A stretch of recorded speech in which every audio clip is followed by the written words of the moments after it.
La famille, la paix sur... Je vous le dis simplement. Face à la situation que connaît le Mali aujourd'hui, nous n'allons pas parler 10 000 ans. Nous appelons à la mobilisation. Le 22 janvier, mobilisation internationale dans différents pays d'Afrique francophone, mais aussi au sein de la diaspora pour ceux qui le pourront, face aux ambassades du Mali. Apportons notre soutien aux autorités maliennes qui payent le prix non pas de la durée de leur mandat, mais qui payent le prix de leur volonté de changer de partenaire géopolitique. Le Mali a décidé de s'allier militairement à la Russie et de s'allier économiquement et scientifiquement et stratégiquement, géostratégiquement à l'Iran. Et ces partenaires sont des partenaires qui sont les pires adversaires de l'oligarchie d'Occident. Et pour cette seule et unique raison, la communauté économique des États d'Afrique de l'Ouest a décidé de sanctionner le Mali en disant que les coups d'État ne sont pas acceptables.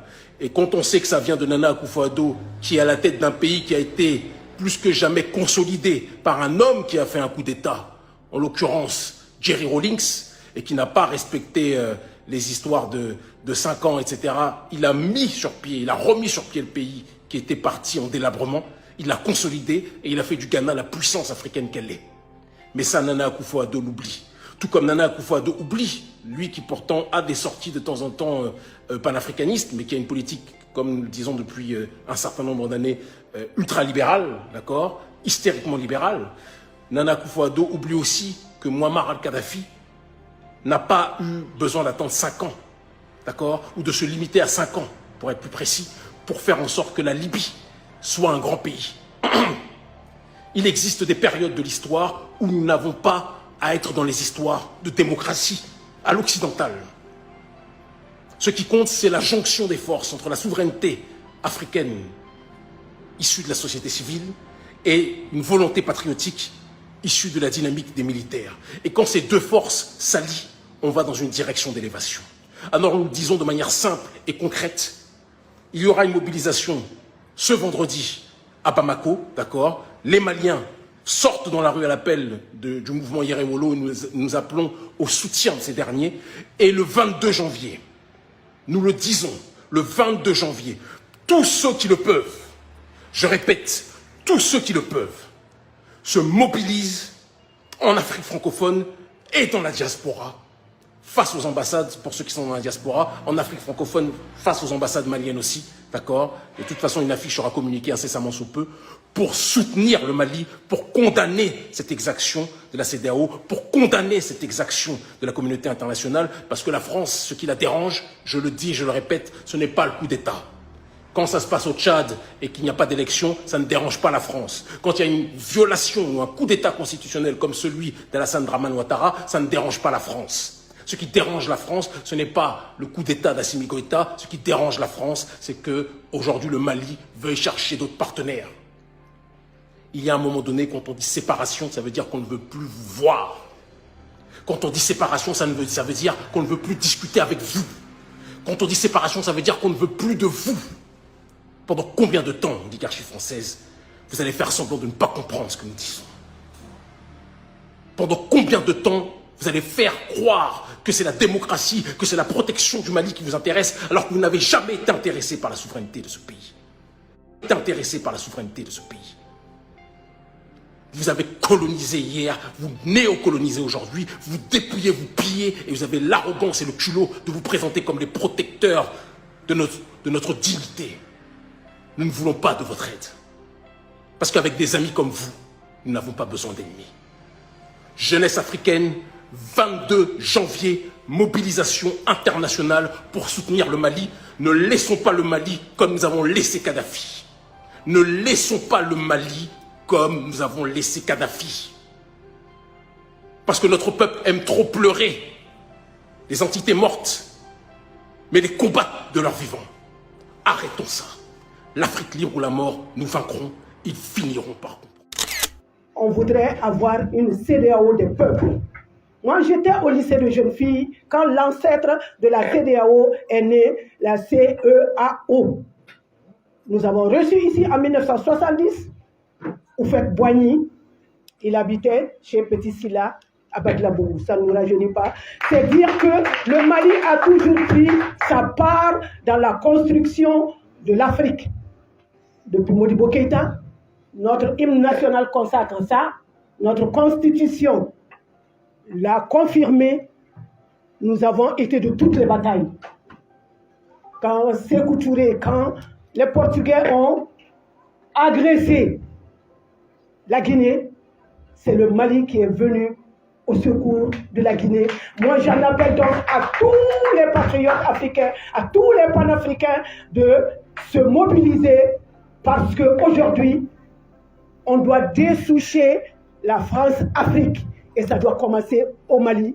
La terre des hommes, si le Burkina est la terre des hommes intègres, le Mali est la terre des hommes d'honneur, de parole et de dignité. Donc, pour sortir, je vous demande à vous, diaspora, qui êtes aujourd'hui ici, qui allez rejoindre vos continents ou vos pays d'accueil, de tout faire pour mobiliser tout le monde, parce qu'aujourd'hui, notre salut, c'est simplement dans l'union. L'union sacrée autour du Mali. Le Mali vaincra et on verra bien ce qui va se passer. On ne va pas fléchir. J'ai une pensée pour nos autorités et qu'elles sachent que leur main ne doit pas trembler. Elles ne doivent pas faiblir. Nous allons faire une démonstration de force très bientôt. C'est tout le Mali qui va sortir.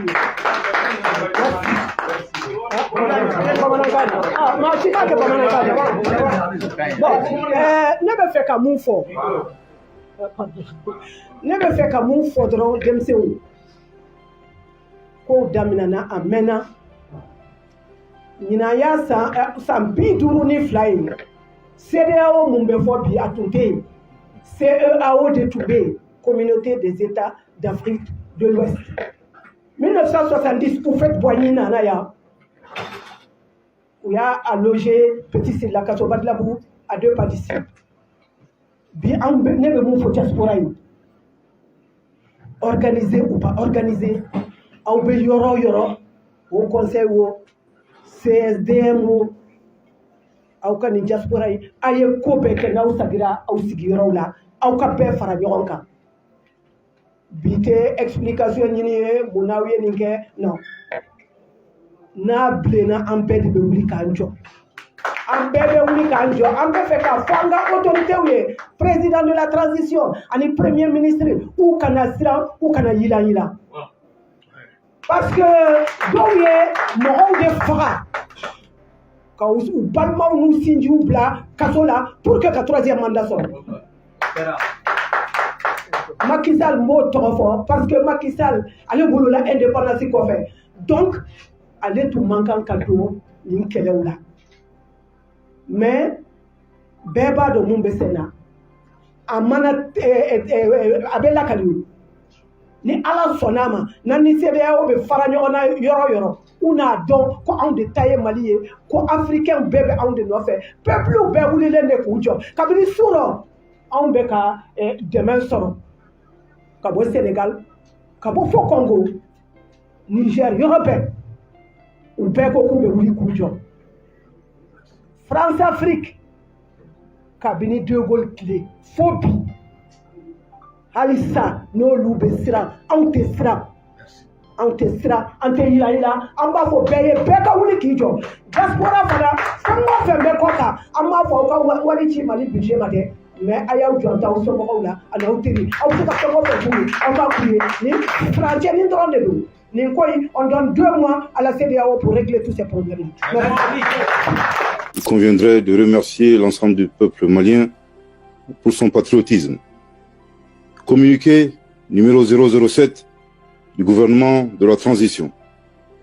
Le gouvernement de la République du Mali a appris avec stupéfaction les sanctions économiques et financières prises à l'encontre du Mali à l'issue des sommets extraordinaires de la Communauté économique des États de l'Afrique de l'Ouest, CEDEAO, et de l'Union économique et monétaire ouest-africaine, UEMOA, tenue le 9 janvier 2022 à Accra, en République du Ghana. Ces mesures contrastent avec les efforts fournis par le gouvernement et sa disponibilité au dialogue en vue de trouver un compromis avec la CEDEAO sur le chronogramme des élections au Mali. Le gouvernement du Mali condamne énergiquement ces sanctions illégales et illégitimes prises à la fois par l'UEMOA et la CEDEAO, organisation pourtant fondée sur la solidarité et l'idéal panafricain. Curieusement, au moment où les forces armées maliennes engrangent des résultats spectaculaires dans la lutte contre le terrorisme, ce qui n'était pas arrivé depuis plus d'une décennie. Concernant l'UEMOA, un embargo décidé par les chefs d'État et de gouvernement, applicable à un État souverain, constitue une violation manifeste du traité de l'UEMOA et des statuts de la BCEAO, la Banque centrale des États d'Afrique de l'Ouest. En outre, le gel des avoirs d'un État, des entreprises publiques et parapubliques ne saurait être appliqué par la Banque centrale, qui reste un organe indépendant auquel chaque État membre a concédé son droit souverain d'émission. Concernant la CEDEAO, le gouvernement dénonce et rejette les décisions suivantes qui ne sont fondées sur aucun texte communautaire. La fermeture des frontières terrestres et aériennes entre les pays de la CEDEAO et le Mali, la suspension des transactions commerciales entre les pays de la CEDEAO et le Mali, le gel des avoirs de la République du Mali dans les banques centrales de la CEDEAO, le gel des avoirs de l'État malien et des entreprises publiques et parapubliques dans les banques commerciales des pays de la CEDEAO. Le gouvernement du Mali regrette que des organisations sous-régionales ouest-africaines se fassent instrumentaliser par des puissances extra-régionales aux desseins inavoués. Dans les heures à venir, le gouvernement du Mali prendra toutes les mesures nécessaires en vue de riposter à ces sanctions malencontreuses. Le gouvernement du Mali déplore le caractère inhumain de ces mesures qui viennent affecter les populations déjà durement éprouvées par la crise sécuritaire et la crise sanitaire, notamment celle de la Covid-19. Le gouvernement du Mali invite les populations au calme et à la retenue. Face à toute éventualité de déploiement de forces étrangères contre notre pays, le gouvernement du Mali appelle les forces de défense et de sécurité, ainsi que la population, à redoubler de vigilance et à rester mobilisée. Le gouvernement du Mali appelle à la solidarité et à l'accompagnement des pays et institutions amis. D'ores et déjà, sur la base de la réciprocité, le Mali décide de rappeler ses ambassadeurs accrédités dans les États membres de la CEDEAO et de la fermeture de ses frontières terrestres et aériennes avec les États concernés. Le gouvernement du Mali tient à rassurer l'opinion nationale que des dispositions ont été prises pour assurer l'approvisionnement normal du pays par tous les moyens appropriés. Au regard des violations répétées des textes, principes et objectifs de ces organisations, le gouvernement du Mali tirera toutes les conséquences et se réserve le droit de réexaminer sa participation à ces entités. Bamako, le 9 janvier 2022. Merci de votre très aimable attention.